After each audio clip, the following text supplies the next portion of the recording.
Olá, querida, eu sou o pastor Jean Oliveira e nós estamos começando mais uma aula do nosso curso gratuito de teologia. Que a paz do Senhor Jesus esteja contigo, com a tua casa, com a tua família. E desde já, no início dessa aula, eu já quero te pedir, clique aí no botãozinho vermelho de se inscrever. Se você não é inscrito aqui ainda no canal, ative o sininho das notificações para receber as próximas aulas quando eu postar. E se você gostar, deixa o teu joinha, o teu like para nos ajudar, tá bom? Então, muito bem, vamos lá. Nós vamos estudar hoje o nível Master. A disciplina é a Martiologia. E hoje nós vamos estudar a aula de número 36, que é a respeito da natureza do pecado. O versículo inicial aqui da apostila está na carta de Paulo aos Romanos, capítulo 3, os versículos 10 a 18, que diz assim, vou ler aqui. Como está escrito, não há um justo, nem um sequer, não há ninguém que entenda, não há ninguém que busque a Deus, todos se extraviaram e juntamente se fizeram inúteis, não há quem faça o bem, não há nenhum só. A sua garganta é um sepulcro aberto, com as suas línguas tratam enganosamente, peçonha de áspides está debaixo de seus lábios, cuja boca está cheia de maldição e amargura. Os seus pés são ligeiros para derramar sangue, e em seus caminhos há destruição e miséria, e não conheceram o caminho da paz. Não há temor de Deus diante de seus olhos. Olha só, o texto aqui se refere de maneira clara e objetiva, de maneira geral, à natureza humana caída, a depravação geral, total do ser humano, que é voltado, inclinado para o pecado. Amados, tudo que Deus cria bom e perfeito, e assim Deus fez com o ser humano. Já falamos em aulas anteriores, Adão foi criado, como diz lá Gênesis 1, a imagem e semelhança de Deus. Imagem fala de fisionomia, A Escritura fala que Deus tem olhos, a Escritura diz que Deus tem ouvido, que Deus tem nariz, Deus tem boca, que Deus tem braço, que Deus tem mão, que Deus tem cabelo, A Escritura fala disso, das características do Senhor que se identificam conosco. Então, nós temos a imagem de Deus. A semelhança fala de atributos de caráter, de moral, de ética, noção de certo, de errado. Deus colocou tudo isso dentro de nós, Ele nos fez a sua imagem, a sua semelhança. Mas o pecado, o erro, a transgressão, e nós vamos falar de algumas palavras que se identificam são semelhanças ao pecado, trazidas pela Escritura. O pecado fez com que primeiro a semelhança de Deus fosse distorcida, deturpada, porque o homem se enveredou pelo pecado e não guardou a ética, a moral, a obediência, a fidelidade, a santidade, não guardou nada disso, Pelo contrário, com o intuito de querer ser igual a Deus, de almejar algo que não lhe cabia, acabou caindo no pecado, caiu na sedução, na indução de Satanás e pecou. E é interessante que o pecado vai, como diz lá o Salmo 19, um abismo chama outro abismo. O pecado foi transmitido de um homem para o outro, e nós lemos já na Escritura, em Gênesis capítulo 6, que o homem fazia aquilo que era mal aos olhos do Senhor. Gênesis 6,5 vai dizer que os pensamentos e imaginações do coração do homem eram somente maus o tempo todo, era inclinado, voltado para o mal. E o mal porque o pecado entrou, o pecado foi transmitido, contaminou, a sociedade foi entranhada no pecado, de maneira tal que deturparam não só a semelhança, mas conforme até o tempo passou, até a própria imagem, Hoje é comum ver homens querendo ser mulheres, mulheres querendo ser homens, Lembrando que Deus criou Adão e a Eva. Deus ama o pecador, mas Ele abomina o pecado, Ele não é conivente com práticas pecaminosas. Deus é um Deus de perdão, um Deus de misericórdia, desde que haja arrependimento sincero. Então, a Escritura mostra de maneira clara que Deus nos criou e nos dotou de livre-arbítrio, de liberdade de escolha, e o homem usou mal esse livre-arbítrio, usou mal essa escolha que lhe foi dada, que lhe foi facultada e pecou, não é? E de lá para cá, todo ser humano, conhecedor ou não da Escritura, amados, ele tem entendimento e noção de pecado. Quando uma criança erra, por exemplo, não é? Ela, quando é muito pequenininha, ela não sabe distinguir entre certo e errado, mas à medida que vai crescendo, todo ser humano tem consciência de certo e de errado. Paulo se admirou de presenciar isso, não é? Quando ele vai pregando aos gentios, ele viu isso. Lá em Romanos 2, 14 e 15, ele escreveu assim: porque quando os gentios que não têm lei fazem por natureza as coisas da lei, eles, embora não tendo lei, para si mesmos são lei, pois mostram a obra da lei escrita em seus corações, testificando juntamente a sua consciência e os seus pensamentos, quer acusando-os, quer defendendo-os. Já falamos em aulas passadas, né, vários adjetivos que exemplificam o pecado, e dentre eles é uma acusação na alma. O pecado é uma acusação que traz a consciência de condenação, de reprovação. Por exemplo, uma pessoa que comete um crime, ela é julgada pela justiça dos homens, e ainda que ela seja condenada, aquela acusação da alma continua. Ela sabe que aquilo que ela fez é reprovável, não só diante dos seres humanos, mas também diante de Deus, diante do Todo-Poderoso. Muito bem, a Escritura fala de pecados, não é, que fazemos quando queremos, voluntariamente, por comissão, não é, quando queremos fazer e praticar, e fala de outros pecados que são por omissão. Na carta de Tiago 4,17, o texto diz: aquele que sabe fazer o bem e não faz, comete pecado. Aqui na carta aos Hebreus, deixa eu ler para você, carta aos Hebreus, capítulo de número 10, o escritor vai dizer o seguinte: carta aos Hebreus, capítulo de número 10, eu vou ler aqui o versículo de número 26, que diz assim: porque se pecarmos voluntariamente, ou seja, querendo, desejando, depois de termos recebido o conhecimento da verdade, já não resta mais sacrifício pelos pecados, mas uma certa expectação horrível de juízo e ardor de fogo que há de devorar os adversários. Olha só, então nós não podemos pecar voluntariamente, como diz o texto aqui. É óbvio que o texto está dizendo no sentido de uma pessoa que deliberadamente se entrega ao pecado, né? A Escritura também deixa claro que se dissermos que não pecamos, somos pecadores, já estamos mentindo, né? Se dissermos que não temos pecado. Agora, uma coisa é pecar, se arrepender, pedir perdão e se esforçar para deixar, e outra coisa é se entregar deliberadamente ao pecado.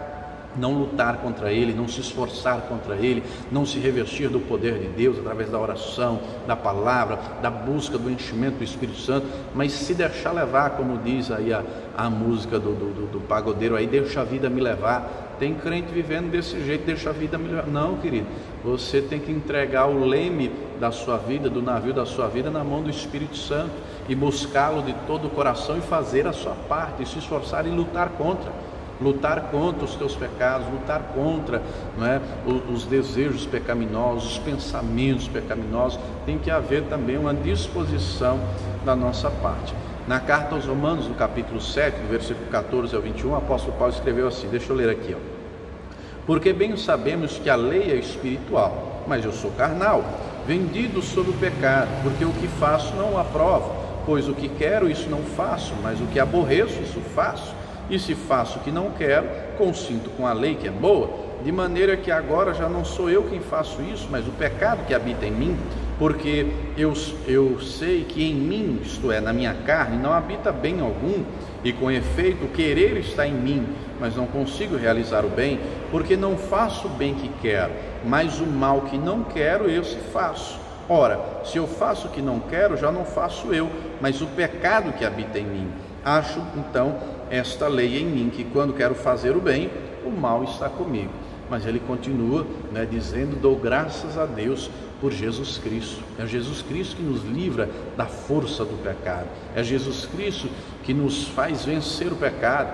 Quando o buscamos e nos fortalecemos nele, amados, ficamos mais fortes para resistir ao diabo, resistir às ciladas e fugir do pecado. Paulo orienta, 1 Tessalonicenses 5, que a gente tem que se abster e se afastar até da aparência do mal. Não está se fazendo mal, mas aquilo pode aparentar. Vou lhe dar um exemplo bem simples. Eu antigamente tomava um refrigerante que se chamava tubaína, na região de São Paulo, na região sul chama tubaína, aqui no Nordeste, no Rio Grande do Norte chama-se cajuína. É um refrigerante de tutti-frutti, enfim, tem alguns sabores, só que ele vem na embalagem de uma garrafa que é idêntica à garrafa de cerveja. Então imagine, aqui do lado da igreja tem uma padaria. Imagine que eu vou lá, sentasse numa das mesas na calçada e colocasse esse refrigerante, que inclusive tem a coloração idêntica à de cerveja. E eu estou lá tomando um refrigerante, não é? Imagine que eu viro o rótulo no sentido assim da parede, passa alguém na rua, ou a pé, ou de carro, ou de bicicleta, ou de moto, ou de ônibus, e me vê lá. À primeira vista, pense com sinceridade. O que é que a pessoa vai pensar? O que é que você pensaria? Será que você iria lá perguntar, pastor, e aí, o refrigerante tá bom? Ou será que você pensaria, pastor cachaceiro, hein? Tá lá, olha, tomando cerveja, olha lá a cerveja. Olha só, é nesse sentido que Paulo está avisando. Evite até a aparência do mal. Evite a aparência do mal. E assim, é só um exemplo esse do refrigerante, não é? Mas várias outras situações que nós temos que nos afastar e evitar a aparência do mal. Na Escritura, aqui em Provérbios, o Senhor também vai dizer o seguinte, Provérbios 6, do 16 ao 19. Essas 6 coisas o Senhor odeia e a 7ª sua alma abomina: olhos altivos, língua mentirosa, mãos que derramam sangue inocente, coração que maquina pensamentos perversos, pés que se apressam a correr para o mal, testemunha falsa que profere mentiras e o que semeia contendas entre irmãos.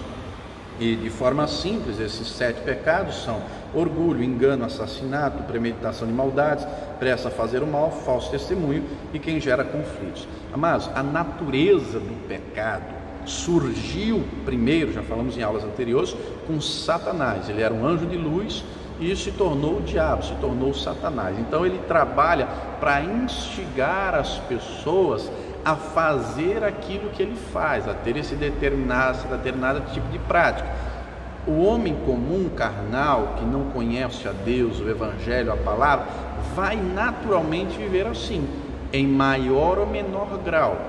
Por exemplo, tem gente que a vida é deliberadamente no pecado, na droga, na prostituição, na mentira. Tem outros que nem tanto. Tem pessoas que não são cristãs, mas, como se diz, são pessoas de bem. Não por causa disso, diante de Deus, não são todas pecadoras, né? Todos diante de Deus são iguais, não há diferença. A Escritura deixa claro que Deus não faz acepção de pessoas, né? Tem uns que se dedicam mais ao pecado e outros menos. Um dos pecados, né, é o orgulho, se achar, olha, eu não faço o que o fulano faz, o fulano bebe, usa droga, é isso, é aquilo, eu não. Isso é orgulho, isso já é pecado, né? Eu não bebo, eu não fumo, enfim. Isso já é pecado também. Então, nós temos que entender qual é a raiz. Em Efésios, no capítulo 6, na carta aos Efésios, no capítulo 6, o apóstolo Paulo traz uma orientação preciosa. Ele vai dizer que nós temos que nos fortalecer no Senhor e na força do seu poder. No verso 11 diz que tem que revestir de toda a armadura de Deus. Efésios 6:11.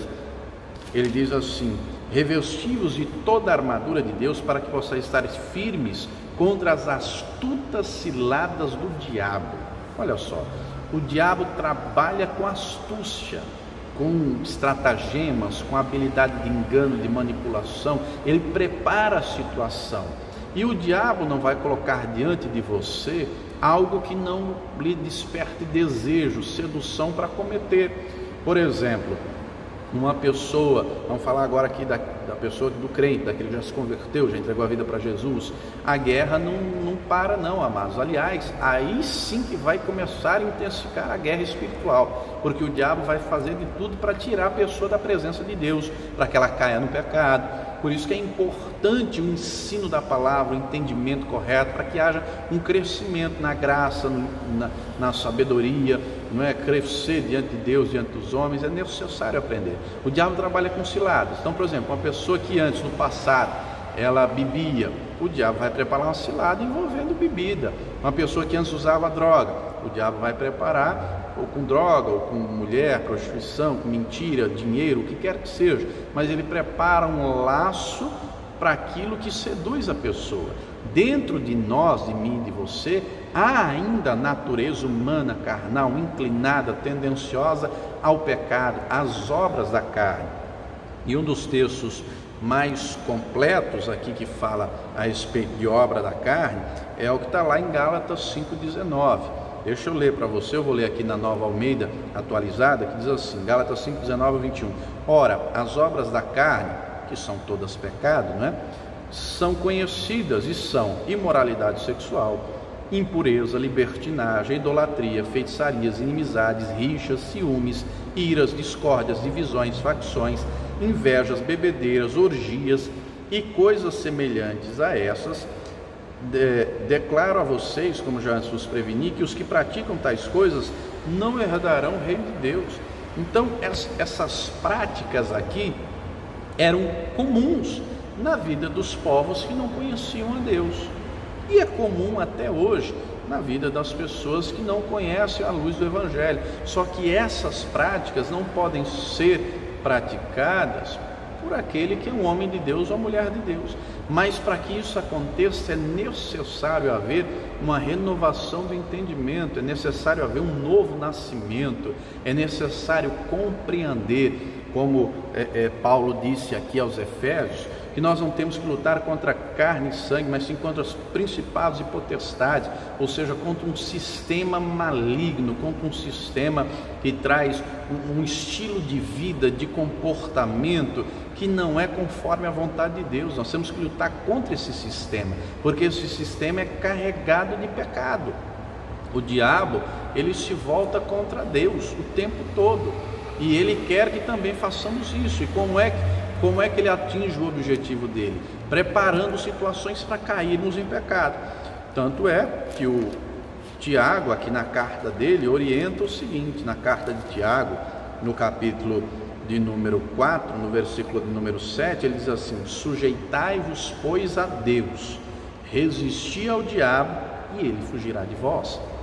Então, quando é que nós nos sujeitamos ao Senhor? Quando nós entendemos a nossa responsabilidade de meditar nessa palavra dia e noite, quando nós entendemos a responsabilidade de guardá-la no nosso interior, na nossa mente, de proclamar a palavra, quando nós entendemos a responsabilidade de orar, não é, de buscar a presença do Senhor, de entrar na sala do trono, de louvar, porque a Escritura diz que Ele habita em meio aos louvores. Quando nós assim fazemos, estamos nos sujeitando a Deus, estamos nos fortalecendo no Senhor. Quando nós entendemos, por exemplo, a importância da consagração espiritual, e dentre uma das práticas da consagração está o jejum, não é? O jejum é importantíssimo, não é? Jesus diz que há caças de demônios que não saem senão com jejum e oração, com um nível maior de intimidade, de proximidade de Deus. Não há na Escritura, amados, assim, como é que eu posso dizer, um mandamento imperativo sobre o jejum. Sobre a oração é um mandamento, praticamente é regra. Jesus diz, vigiai e orai. Ele diz que nós temos o dever de orar sempre, não é? A Escritura diz, orai sem cessar. Mas sobre o jejum, Jesus diz em Mateus 6, quando jejuardes, quando? Ou seja, ele não impõe, ele espera que jejuemos. E há pecados, meu amado, que para você vencer é com jejum e oração, é com consagração. Deus espera que façamos o jejum não só no momento de aperto. A gente vê isso na Escritura várias vezes, né? Por exemplo, no livro de Esdras 8, pararam junto ao rio Ahava e jejuaram, pedindo para Deus levar eles seguros, protegidos. Segundo o livro de Crônicas, capítulo 20, o rei Josafá convocando o povo para um jejum nacional. Nós vemos, por exemplo, no livro de Jonas, os ninivitas jejuaram para que o juízo fosse cancelado. No livro do profeta Joel, Deus usa Joel para dizer, convocai, santificai uma assembleia solene, chama o povo, jejuai, convoca todo mundo para jejuar, para orar. Deus espera que jejuemos não é só no dia do aperto, da angústia, da necessidade, mas para termos mais intimidade com Ele. E há pecados que só vai ser vencido com jejum, com oração, com santificação, com busca, com consagração. É importantíssimo compreender isso, não é? Não tem como matar o velho homem, não tem como vencer as ciladas do maligno, ter discernimento espiritual, se aproximar mais do Senhor sem se sujeitar a Ele. E tudo isso faz parte. Quando nos sujeitamos a Deus, nós conseguimos resistir ao diabo e fugir do pecado, se apartar, se afastar e não cair em pecado, e buscar uma vida de santificação, de aperfeiçoamento, não é? De crescimento espiritual. Paulo, orientando a igreja, ele vai dizer lá na carta aos Efésios, no capítulo 4, vamos ler aqui, carta aos Efésios, no capítulo de número 4, o apóstolo Paulo vai dizer o seguinte, deixa eu ler aqui para você, no versículo de número 11 diz assim: e ele mesmo deu uns para apóstolos, e outros para profetas, e outros para evangelistas, e outros para pastores e doutores, querendo o aperfeiçoamento dos santos para a obra do ministério, para a edificação do corpo de Cristo, até que todos cheguemos à unidade da fé e ao conhecimento do Filho de Deus, a varão perfeito, à medida da estatura completa de Cristo, para que não sejamos mais meninos inconstantes, levados em roda por todo vento de doutrina, pelo engano dos homens que com astúcia enganam fraudulosamente. Antes, seguindo a verdade em amor, cresçamos em tudo naquilo que é a cabeça, Cristo. Amados, tem que haver da nossa parte o nosso esforço para o nosso crescimento. A parte de Deus já está garantida, o Evangelho já está registrado, o Espírito Santo está à nossa disposição, mas tem que haver da nossa parte disposição. Eu vou crescer, eu vou me aperfeiçoar, eu vou meditar na palavra, eu vou buscar, eu vou orar, eu vou jejuar. Tem que haver essa busca também da nossa parte para que haja esse aperfeiçoamento, para que haja esse crescimento espiritual. Muita gente se vale do fato de que nós somos pecadores para querer justificar os seus próprios pecados. Amados, nós somos pecadores, mas nós somos lavados e remidos no sangue do Cordeiro. Não nos exime a responsabilidade de buscar a santificação. Está escrito que sem santificação ninguém verá a Deus. Está escrito, 1 aos Tessalonicenses 4:3, que é a vontade de Deus para nós, a nossa santificação. Deixa eu ler aqui, 1 aos Tessalonicenses 4:3, porque essa é a vontade de Deus, a vossa santificação. Então nós temos que buscar a santificação em tudo que fizermos, nos afastar do pecado, não é? 1 de Pedro 1,15 diz assim: como é santo aquele que vos chamou, sede vós também santos em toda a vossa maneira de viver. Então nós temos que ser santos nas palavras, nos pensamentos, nos negócios, no trabalho, em tudo, em todas as situações. Só que isso não é da noite para o dia, isso é um processo paulatino que vai acontecendo dia após dia, quando nós entendemos e quando nós também fazemos a nossa parte. Como Paulo disse aos Efésios, até que todos cheguemos à unidade da fé, à estatura completa de Cristo. Não é? 1 aos Coríntios 2,16, ele diz: nós temos a mente de Cristo. Jesus vivia em santidade, então tem que haver da nossa parte esse esforço de santidade, de santificação. Está escrito em Hebreus 12,14, sem santificação ninguém verá a Deus. E eu tenho certeza que você quer ver a Deus, e eu também quero, por isso que eu me esforço, luto contra os meus pecados, dia após dia, para cada dia pecar menos, a cada dia pecar menos, e a cada dia me aperfeiçoar mais, crescer mais na graça, no conhecimento, no entendimento, em sabedoria, não é? Nós temos que buscar isso dia após dia. Muito bem, aqui na apostila, o texto ainda vai falar, aqui na página de número 3, sobre alguns outros nomes que na Escritura também traz como pecado. Então, dentre eles, na página 3, traz a prevaricação.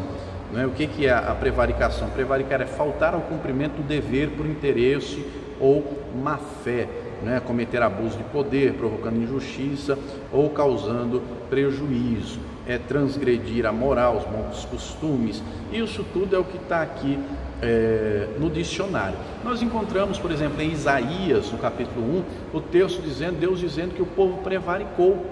O povo conhecia a palavra, sabia o que devia fazer, mas não fez. Tinha o dever de fazer, mas não fez. O texto de Isaías começa dizendo que o boi conhece a sua manjedoura, o jumento conhece o seu possuidor, mas o povo não conhecia o Senhor, se entregaram ao pecado, se entregaram, era povo de Deus, tinha o nome do Senhor, tinha a palavra, mas preferiam uma vida de pecados. Então nós não podemos prevaricar. O nosso dever, é buscar a santificação, é orar, é jejuar, é cumprir os deveres espirituais, é ser um cristão disciplinado, que cumpre as disciplinas espirituais pessoais, devocional diário, oração, palavra. Queridos, nesses dias de pandemia, eu tenho visto muita gente que, por não ter disciplina espiritual, tem entrado em angústia, ansiedade, depressão. A vida tem sido terrível. Querido, querida, uma pessoa que só fica diante da televisão vendo tragédia, a mídia descobriu que a tragédia dá ibope. Para a mídia, compensa mais dizer morreram 40 mil pessoas de coronavírus do que dizer que tem mais de 300 mil pessoas recuperadas. Para a mídia, compensa mais dizer que está tendo latrocínio, roubo seguido de morte, que o fulano violentou a ciclana, depois retalhou, jogou no córrego. A mídia descobriu que essas notícias é o que dão ibope. E muita gente, não é, quando fica diante dessas notícias, vai tendo medo, vai tendo receio, vai vindo angústia. E o diabo, que não é bobo, que anda ao derredor, o nosso inimigo, como diz lá 1 de Pedro 5,8, ele procura uma brecha para entrar. Não, querido, o nosso dever não é se encher, se entulhar de coisa inútil. Não é? Outras pessoas que não estão vendo notícias estão em jogos, em redes sociais, se entulhando de lixo na alma, lixo. Não é? Tem um programa de televisão, eu não lembro o nome agora, eu não lembro se é Os Amontoadores, ou alguma coisa assim. É um programa americano de pessoas que têm uma doença que elas acumulam lixo dentro de casa. Acumula lixo, e a pessoa convive naquele lixão, ela não toma mais banho e tal. E o trabalho do psicólogo, de quem vai tratar, é trazer um entendimento da pessoa, que a primeira coisa, ela se livrar daquele lixo para trazer algo novo, algo saudável, algo sadio. Muita gente hoje está morrendo na fé, naufragando na fé, porque está enchendo a alma de lixo, não está cumprindo com os deveres espirituais de orar, jejuar, de conhecer na palavra, de ter intimidade com Deus. Não, pelo contrário, vai se entulhando de lixo. Não, querido, tira o lixo. Avalie de maneira simples quanto tempo você gasta com distração, quanto tempo você passa na rede social, quanto tempo você passa no Facebook, no Instagram, no YouTube, ou vendo coisas que não vão te edificar. Gaste tempo, porque o tempo é muito precioso, amados. O tempo é precioso, gaste tempo com aquilo que vai te edificar. Para você ter fé, precisa de ter tempo para ouvir a palavra. Está escrito que a fé vem pelo ouvir e ouvir a palavra de Deus, mas tem que gastar tempo ouvindo, para entender, porque se não entender, Jesus disse em Mateus 13, que se a pessoa ouve a palavra e não entende, o inimigo vai lá e rouba. Tem que ter tempo para ouvir e entender, não é? Se alguém tem falta de sabedoria, Tiago 1,5, peça a Deus que dá liberalmente. Para pedir precisa do que? De tempo de oração, para clamar, para insistir, como Jesus contou em Lucas 18, né? Aquela parábola da viúva e do juiz. A viúva estava lá todo dia batendo, insistindo, até que ela alcançou o que ela recebeu. Tem gente que ora um dia, 2, 3, se não recebeu o que está pedindo, já desiste, já desanima. Não, querido, continua, persevera, não desiste, não recua, não prevarique. Não faça isso, cumpra os seus deveres espirituais. Continuando aqui na apostila, ainda fala a respeito, tem prevaricação e fala de iniquidade. O que é a iniquidade? É o caráter daquilo que é iníquo, é o contrário de equidade. Equidade é equilíbrio, é bom senso, não é? Então a iniquidade é quando o pecado já se tornou uma coisa comum, quando o erro, quando a transgressão já virou comum. Você conhece gente que para ela é comum mentir, é comum roubar, enganar, não é? Ela não tem mais aquele senso de erro. Não, para ela já virou uma coisa comum. Eu conheço gente que mente por esporte, que gosta de mentir. Não, querida, a nossa vida não pode ser uma vida de iniquidade. Jesus disse que no final dos tempos, por se multiplicar a iniquidade, o amor de muitos se esfriaria. Continuando aqui, o mal, não é?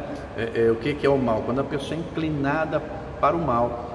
1 de João 3, o texto vai falar que nós não devemos ser como Caim, que era do maligno. Ele não nasceu do maligno, ele se tornou porque ele deixou Satanás encher o coração, como Ananias e Safira, está lá em Atos 5, Pedro diz, por que você deixou Satanás encher o teu coração? Então nós não podemos deixar o diabo encher o nosso coração com o que é mal. Nós não podemos deixar também a maldade do nosso coração nos levar a cometer o pecado. Não, nós temos que nos encher com aquilo que é bom e agradável diante de Deus. Tem aqui também impiedade. O que é impiedade? É a qualidade, o caráter daquele que é ímpio, daquele que não é piedoso. O que é o ímpio? A impiedade é o contrário da piedade. O que é uma pessoa piedosa? É uma pessoa que tem temor de Deus. Uma pessoa piedosa é uma pessoa que é generosa, caridosa, que quer ver o bem do próximo, que demonstra essa intenção através de atitudes, como diz 1 João 3,18, filhinhos, não amemos só de palavra, por boca, mas por obra e em verdade. Uma pessoa piedosa busca a presença de Deus, exerce amor ao próximo. Isso é uma pessoa piedosa, um homem piedoso, uma mulher piedosa. O que é a impiedade? É o contrário disso tudo. Não tem temor de Deus, não busca a Deus, é indiferente, não está nem aí para ninguém, só pensa em si mesmo. Olha só, isso é perigoso e está cheio de gente que é assim. Jesus conta, por exemplo, lá em Lucas 10, a parábola do bom samaritano. Passou um judeu, passou um sacerdote e um levita e não estavam nem aí para a pessoa que estava lá caída, não exerceram o amor ao próximo. Aí Jesus disse que passou um samaritano, cuidou, cuidou das feridas, levou a pessoa, levou para a estalagem, mandou cuidar.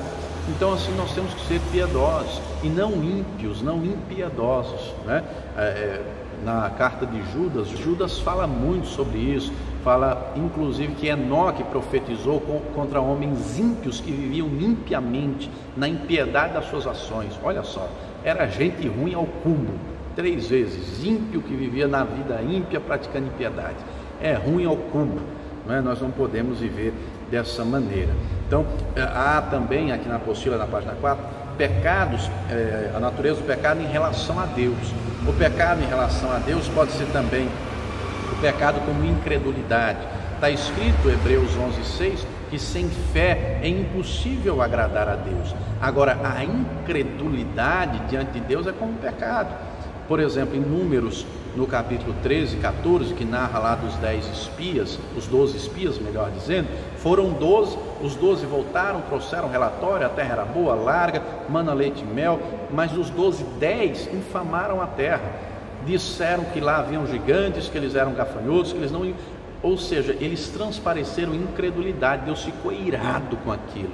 Deus disse: Moisés, eu vou destruir todo mundo. Só Josué e Caleb creu. Então a incredulidade pode ser um pecado diante de Deus, amados. Pode ser um pecado, não tem como se relacionar com Deus sem fé. Tanto é que Marcos 9, aquele pai que tinha um filho lunático, vai pedir para Jesus: ajuda na minha incredulidade, eu quero crer, eu quero acreditar. Como Tomé lá em João capítulo 20, Tomé vai dizer: se eu não tocar nas mãos, no lado, eu não creio. Jesus aparece, ele se ajoelha e diz: Senhor meu e Deus meu. Jesus diz: porque viste, creste, mais bem-aventurado aquele que não viu e creu. Então, eu nunca vi Jesus, mas eu creio nele, eu creio na palavra dele, já tive experiências com ele, e creio que a palavra é a verdade, que ela vai se cumprir. Então nós não podemos ser incrédulos. A palavra diz que tudo é possível ao que crê. Está escrito em 1 João 5,4 que a vitória que vence o mundo é a nossa fé. Também tem o pecado como rebelião. O que é o pecado, ainda sobre incredulidade, Romanos 14, 23, Paulo diz que tudo que não é da fé é pecado.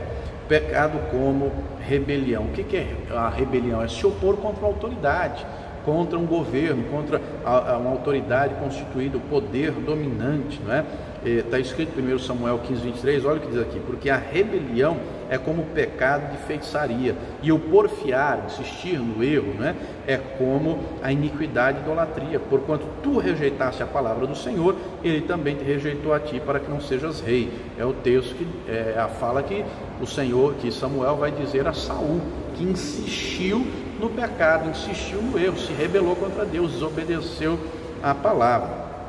Provérbios 17:11 diz: na verdade o rebelde não busca senão o mal. Neemias 9:17 diz: endureceram a sua cerviz e na sua rebelião levantaram um chefe a fim de voltarem para a sua servidão. Então, quando se rebelam, querem voltar. No texto que eu citei há pouco, lá de Números 14, o povo disse: vamos constituir um capitão e vamos voltar para o Egito. Eles queriam se rebelar contra Moisés e contra Deus, Não podemos fazer isso. O pecado como transgressão. Como transgressão é ir além, é não cumprir, não observar, infringir, violar. Nós encontramos várias vezes na Escritura dizendo que o povo transgrediu o mandamento, transgrediu a palavra, né? Pecou, não obedeceu, violou. O pecado como orgulho, e o orgulho é extremamente terrível, amados. O orgulho, como já disse alguém certa feita, é como uma pessoa que tem mau hálito, não é? Os outros que estão próximo dela sentem, mas ela mesma não consegue sentir o seu próprio mau hálito. E assim a pessoa orgulhosa, ela não consegue ver, ela se acha melhor do que as outras, ela se acha, ela é altiva, né? Eu faço, é o ego. Isso é perigoso, o diabo trabalha muito com isso. A palavra orienta que nós temos que ser mansos e humildes como Jesus, não querer tomar para nós glória nenhuma, por mais que o Senhor te honre, te coloque numa posição, num lugar de destaque. Reconheça que toda a honra e toda a glória é dele, louve e glorifique a ele. Como diz a Escritura, em tudo nós temos que dar graça e não ser orgulhosos, soberbos. Está escrito em Provérbios que a soberba precede a ruína, o orgulhoso ele se torna soberbo. Isso é perigosíssimo, porque isso precede a queda. A gente tem vários exemplos na Escritura, dentre eles tem Nabucodonosor, leia depois Daniel capítulo 4, ele tem um sonho com a árvore, Daniel revela o sonho, diz: você essa árvore vai ser cortada, te aconselho, se arrependa dos seus pecados. Deixa eu ler aqui o texto para você, de Daniel capítulo 4, o Espírito Santo usa Daniel para dar um conselho, uma orientação, só que ele não segue. Daniel capítulo de número 4, o versículo de número 27 diz assim: portanto, ó rei, aceita o meu conselho e desfaz os teus pecados pela justiça e as tuas iniquidades usando de misericórdia para com os pobres, e talvez se prolongue a tua tranquilidade. Todas essas coisas vieram sobre o rei Nabucodonosor ao cabo de 12 meses. Note que Deus deu um ano para ele se arrepender, para ele mudar. Ao cabo de 12 meses, andando a passear sobre o palácio real de Babilônia, falou o rei e disse: não é esta a grande Babilônia que eu edifiquei para a casa real? Note que no capítulo 3 de Daniel, Deus já havia dado a revelação do sonho da estátua. No capítulo 2, que ele era a cabeça de ouro. A soberba foi tão grande que no capítulo 3 de Daniel, o que ele pensou? Não sou só uma cabeça de ouro, eu sou todo de ouro. Mandou construir uma estátua de 15 metros de altura. E no capítulo 3 de Daniel, aquele texto famoso, dos 3 amigos de Daniel, que foram lançados na fornalha e tal. Mas no capítulo 2 já tinha tido a revelação do sonho da estátua. Mas ele não mudou. Aqui no capítulo 4 ele tem o sonho com a árvore, mas mesmo assim não muda. E aí falou o rei, diz, verso 30, não é essa a grande Babilônia que eu edifiquei para a casa real com a força do meu poder e para a glória da minha magnificência? Note a arrogância soberba. Ainda estava a palavra, verso 31, Daniel 4, 31, ainda estava a palavra na boca do rei quando saiu uma voz do céu: a ti se diz, ó rei Nabucodonosor, passou de ti o reino, serás tirado dentre os homens, e a tua morada será com os animais do campo. Partiam comer erva como os bois, passar-se-ão 7 tempos sobre ti, até que conheças que o Altíssimo tem domínio sobre os reinos dos homens e os dá a quem quer. E isso de fato aconteceu, não é? Depois acham Nabucodonosor, o texto vai dizer que nasceu pelos, as unhas cresceram, depois acham ele, e ele vai dizer, verso 37, agora pois eu, Nabucodonosor, louvo e exalto, glorifico ao Rei dos céus, porque todas as suas obras são verdades, os seus caminhos juízo, e pode humilhar aos que andam em soberba. Então nós temos que nos apartar do pecado, buscar ao Senhor, nos santificar. Pecado em suma é tudo aquilo que é contrário ao Senhor, à palavra e à vontade dele. Por isso nós temos que se sujeitar a Deus, resistir ao diabo, e ele fugirá de nós. Amém? Deus abençoe você, a tua casa, a tua família. Se você gostou, deixa aí o teu joinha para nos ajudar, se inscreva no canal se ainda não é inscrito e torne-se também um pregador do telhado, tá bom? Deus te abençoe e viva o Senhor Jesus. Você também é nosso convidado a se tornar um pregador do telhado. Os pregadores do telhado são aqueles que contribuem com essa obra, para que esse curso de teologia, esse curso gratuito de teologia aconteça. Você também é nosso convidado a se tornar um pregador do telhado. São aqueles que fazem doações, não é? Você pode doar depositando a tua oferta no Banco Bradesco, agência 1074, conta 35333, dígito 7. Vou repetir, agência 1074, conta 35333, dígito 7, isso no Banco Bradesco. Você também pode contribuir através do Banco Itaú. No Banco Itaú, agência 0355, a conta é 07777, dígito 7.